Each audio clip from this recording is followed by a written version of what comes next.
Hi, I'm Tianyuan. This course project is about understanding cues and failure cases for nerve-based shape reconstruction algorithms. Recently, we see a lot of successful shape reconstruction algorithms using nerve-like rendering models. They produce very good-looking reconstruction results. And in this project, we try to understand what type of cues they are using for shape reconstruction and try to analyze and experiment what kind of failure cases for this kind of algorithms. There are a lot of commonly used cues for shape reconstructions. Here, we briefly mention two of them. Shading is a complicated process that engages with the surface norm, the lighting direction, the view direction, and the object reflectance. It is widely used in shapeform shading and photometric theory. Shading tells surface norm information, so it is commonly used to recover fine-scale geometry. But to use shading cues, you need to jointly model the lighting, the geometry, and the reflectance of the objects, which makes the problem much more complicated and much less constrained. Multiview correspondence is another powerful cue. It has two big problems.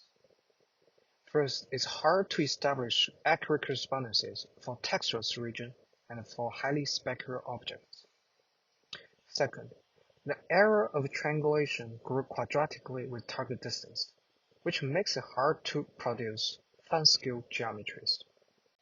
Nerve-based reconstruction algorithms integrate sentence and function fields with emissive volume renderers. The emissive volume renderer models consider each point in 3D as a particle that emits and absorbs light. This rendering model does not model shading. The removal of the shading makes the inverse problem much easier to optimize, but makes this type of algorithm hard to use shading cues. So through analysis, we can realize this algorithm majorly used multi-view correspondences cues. It can also use cues from object boundary and occlusions due to the remarching property. Through analysis, we hypothesize several potential failure cases for these algorithms. The first is transparent, specular, or textureless objects, which makes correspondences hard to establish. The second is inner reflections. Shading-based algorithm fails for concave objects with strong inner reflections. But multi-view correspondence-based methods may or may not fail. The third is fine-scale geometries, which we mentioned before that view correspondence-based algorithm is hard to recover.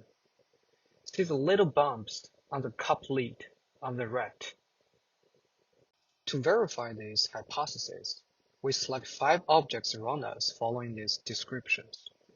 We put these objects on the checkerboard and capture around 15 images for each one of them.